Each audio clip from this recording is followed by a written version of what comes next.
Good morning students, welcome to online classes, St. Angels Public School Bagpat, Standard 10th, Subject SST, Unit Economics, Chapter number 2, Sectors of the Indian Economy। Last video में हमने study किया कि जो तीनों sector यहाँ पर हैं, primary, secondary और टर्टरी, उन तीनों सेक्टरों में सबसे ज़्यादा जो ग्रोथ हो रहा है वो टर्टरी सेक्टर में हो रहा है। और ऐसा क्यों है, उसकी जो रीजन्स हैं, कारण हैं, वो भी हमने स्टडी की। अब नेक्स्ट हेडिंग है हमारी, where are most of the people employed. जो तीनों सेक्टर हैं, प्राइमरी, सेकेंडरी और टर्टरी, इन तीनों सेक्टरों में सबसे ज़्यादा लोग कहाँ काम करते हैं। The given graph show the share of the three sector in GDP। Now you can directly see the changing importance of the sector over the 30 years। As per given graph, share of primary sector in GDP has drastically fallen from 40% to approximately 15%. Contribution of secondary sector has also increased from 10% to around about 20%.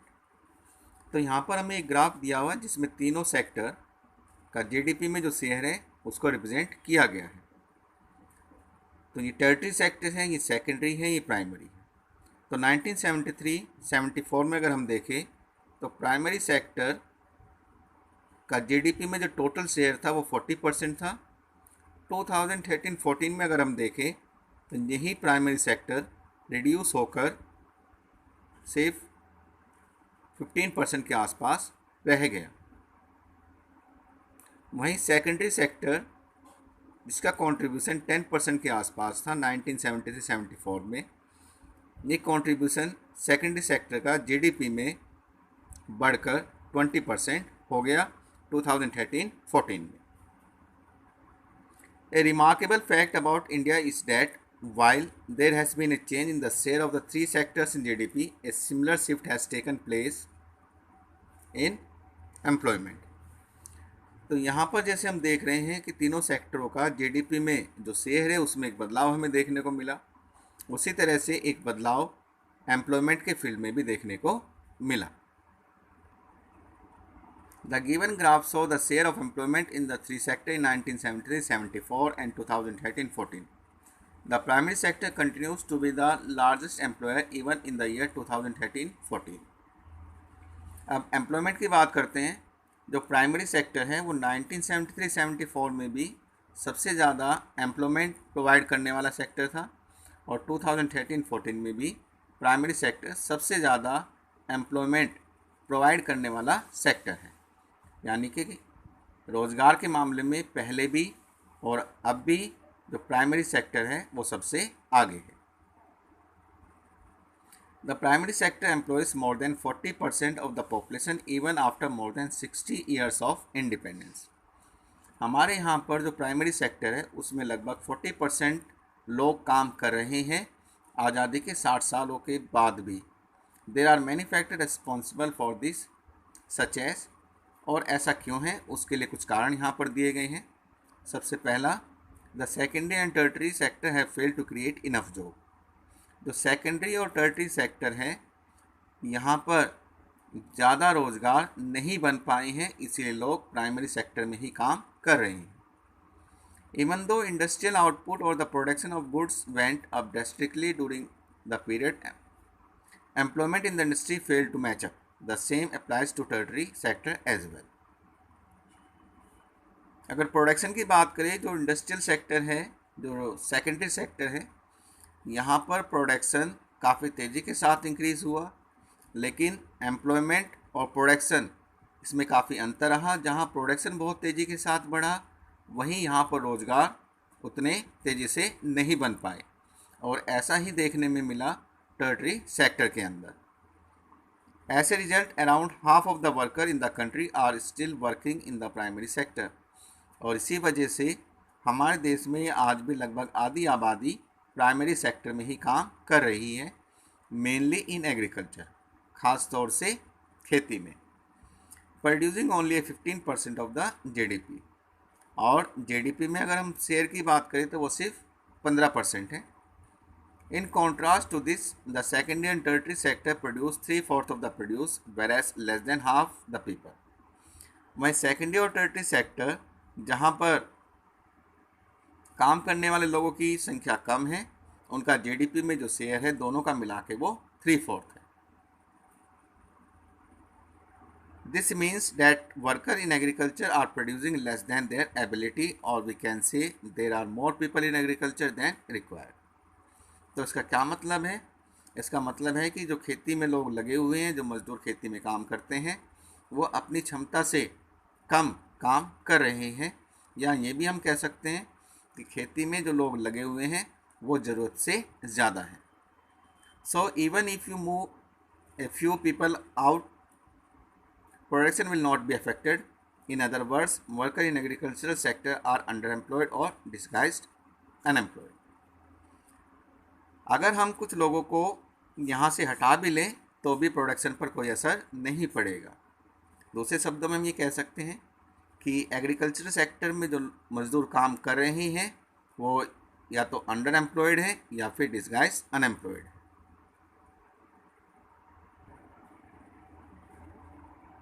Disguised unemployment.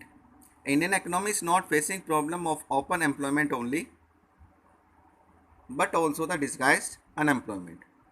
भारतीय अर्थव्यवस्था में न सिर्फ open unemployment एक समस्या है, बल्कि यहाँ पर एक दूसरी समस्या भी है और वो है disguised unemployment. Under open unemployment people wish to work at the prevailing wages but don't find a useful work, whereas disguised unemployment is a situation under which people seems to be.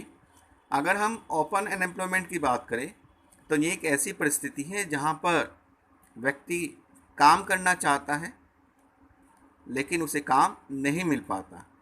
वहीं जो disguise unemployment है ये एक ऐसी परिस्थिति है जहाँ पर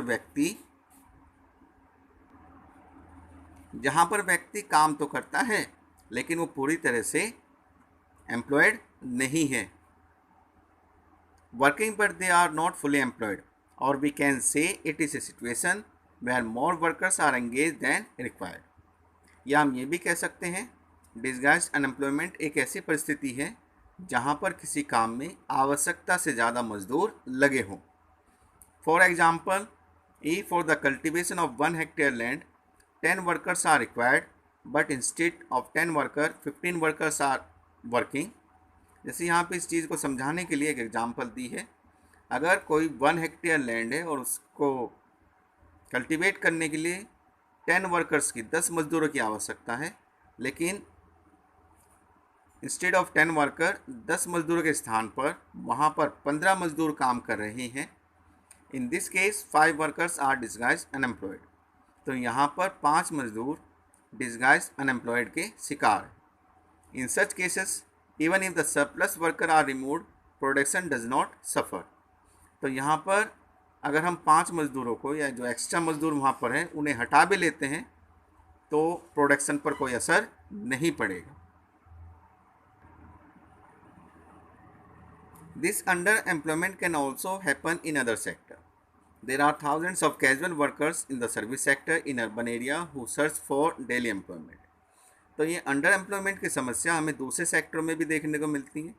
ऐसे हजारों दैनिक दिहाड़ी मजदूर हैं जो सर्विस सेक्टरों में शहरों में रोज़ काम की तलाश करते हैं।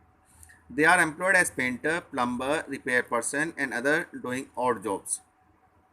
Many of them don't find work every day. तो ये जो पेंटर, प्लम्बर, रिपेयर पर्सन हैं ये रोज़ काम की तलाश करते हैं लेकिन उन्हें रोज़ काम नहीं मिल पाता।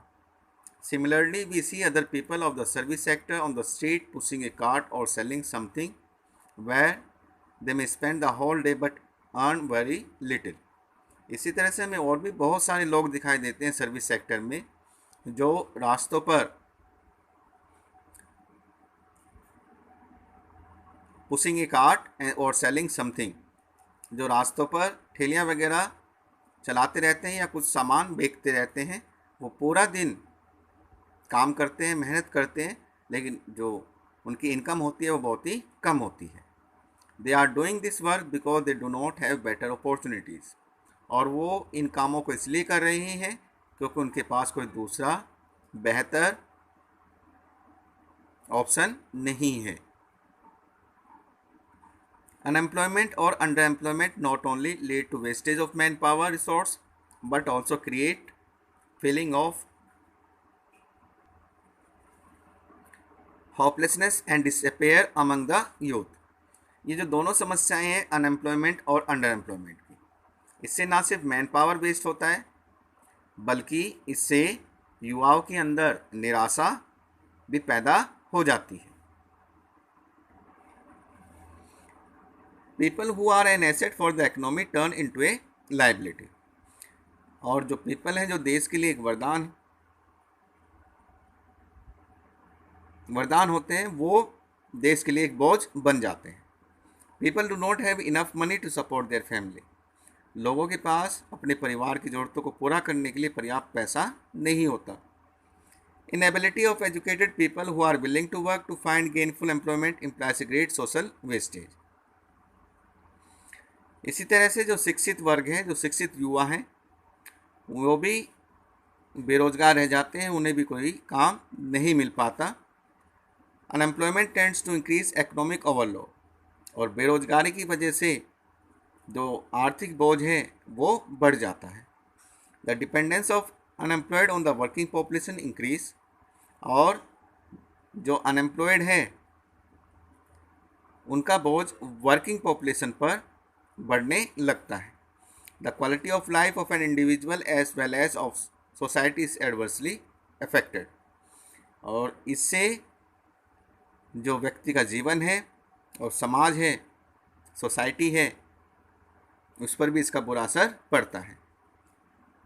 When a family has to live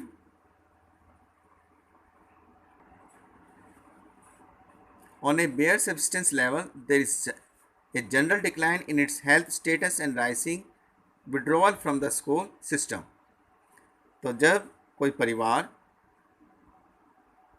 को जीवित रहना पड़ता है बेयर सब्सटेंस लेवल पर, बहुत न्यूनतम स्तर पर, तो देखने में आता है कि उनका जो हेल्थ स्टेटस है, स्वास्थ्य है, वो गिरने लगता है.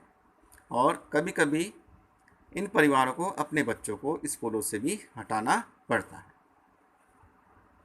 We will discuss the chapter further in next online class. Till then, stay connected. Have a nice day. Thank you.